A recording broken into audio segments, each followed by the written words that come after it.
அதே அதே அறிக்கை இந்த வாட்டி கச்சத்தீவை விட்டுட்டீங்க.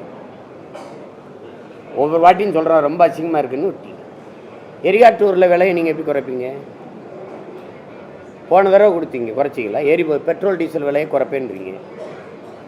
இப்போவும் எங்கள்கிட்ட சொல்லிக்கிட்டு இருக்கீங்க கொஞ்சம் கூட கூச்சம் இல்லாமல் நீட்டு தேர்வை ரத்து பண்ணுங்க. நீங்கள் வாங்கின கையெழுத்தை யார்கிட்ட கொடுத்தீங்க தம்பி? சொல்லுங்க தம்பி. 50 லட்சம் கையெழுத்து வாங்கினீங்களா? யார்கிட்ட கொடுத்தீங்க? இந்த சேலம் மாநாட்டில் கண்காட்சி மாதிரி வச்சுட்டு வந்துட்டீங்க, அவ்வளோதானே? இது இந்த கூட்டத்தெல்லாம் பார்த்தா எப்படி தெரியுது? நாங்களாம் சுத்த பைத்தியக்காரங்க மாதிரி தெரியுதுன்னு நினைக்கிறேன். உங்களுக்கு கோமாளி போயிடுவீங்க. இவங்களுக்கு மூளைங்கிற உறுப்பும் கிடையாது, சிந்திக்கிற ஆற்றலும் கிடையாதுன்னு அப்படிதான் நினச்சிக்கிட்டு இருக்கீங்க நீங்கள் எல்லாரும். இது என்ன தேர்தல்? இதில் என்ன புதுசு இருக்கு சொல்லுங்க? என்ன இருக்கு? யார்கிட்ட சொல்லி குறைப்பீங்க? சிலிண்டர் விலையை 500 ரூபாய் யார்கிட்ட சொல்லி குறைப்பீங்க? உங்க நாடகங்கள்லாம் எப்படி இருப்பாரு? 37,000 கோடி வெள்ள நிவாரணத்துக்கு, புயல் சேதத்துக்கு வெள்ள நிவாரணத்தை கேட்டோம், மத்திய அரசு கொடுக்கலன்றீங்க. இங்கே அங்கே போய் எங்கள் ஐயா டிஆர் பாலு மத்திய அரசு ஒன்றும் எங்களை வஞ்சிக்கவில்லைங்கிறாரு டெல்லியில். இங்கே வந்து தரவே இல்லைன்றீங்க. அவர் வந்து ஐயா மோடி வந்து இங்கே எங்கள் தூத்துக்குள்ள வெள்ளத்துக்கு தமிழ்நாடு அரசு ஒன்றுமே செய்யலைன்றாரு. இவங்க அவங்க கொடுக்கலன்றாங்க. இங்கே இப்போ எங்களெல்லாம் பார்த்தா எப்படி தெரியுங்க? நாங்கள் எப்படி தெரியுது?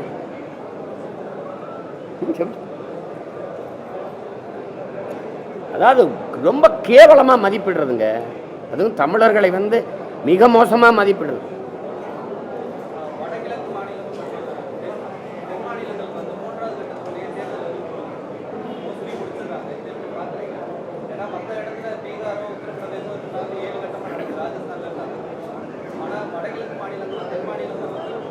அது எங்கெங்கே அவர் வலுவில்லையோ, உங்களுக்கு விளங்குது, எங்கெங்கே வலுவில்லையோ அதெல்லாம் சீக்கிரம் வச்சு முடிச்சு விட்டுரு.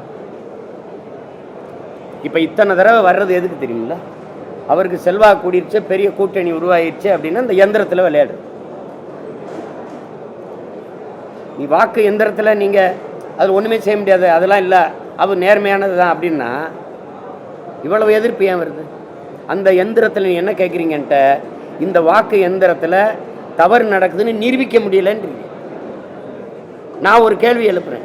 நீட்டு தேர்வு எழுதும் போது என் தம்பிகள் என் தங்கச்சி போகிறாங்கல்ல, மூக்குத்தி தோடுக்கல்ல விட்டு கொண்டு போய் எழுதுறாங்கன்னு நிரூபித்தது யார்? சொல்லுங்கள், நீங்கள் சொல்லுங்கள். மூக்குத்தியை கலட்டுறீங்க, அது எவ்வளோ பெருசு இருக்கும்?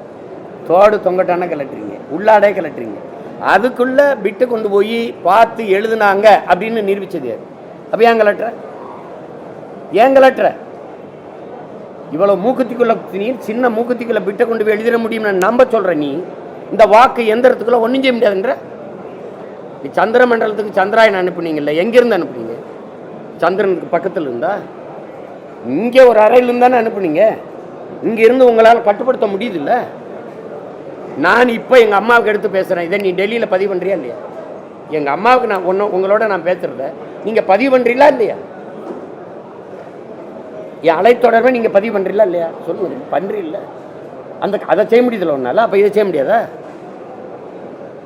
அதை எல்லாரும் அதை செய்முறையில் விளக்குறாங்களே, எங்கே அழுத்தினாலும் அங்கே போய் அந்த சின்னத்தில் விழுதுன்ட்டு.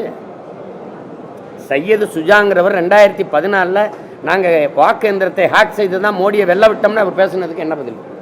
அதை பற்றி எழுத போகிற, அதை பற்றி போகிற அம்மா கௌரி லங்கேஷை சுட்டு கொன்னீங்க. அவருக்கு அந்த சையது சுஜா முகத்தை மறைக்காமல் உயிருக்கு பயந்து வேறு நாட்டில் போய் முகத்தை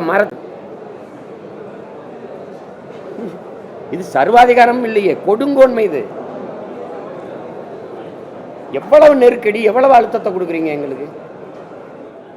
ஒரு பிள்ளைகள் இந்த நாட்டை மக்களை நேச்சு தானே ஒரு அரசியலை முன்னெடுக்கணும்னு வரும். அப்போ நீங்கள் எப்படி மாறுதல் வரும், எப்படி தூய ஜனநாயகம் மலரும்னு நினைக்கிறீங்க?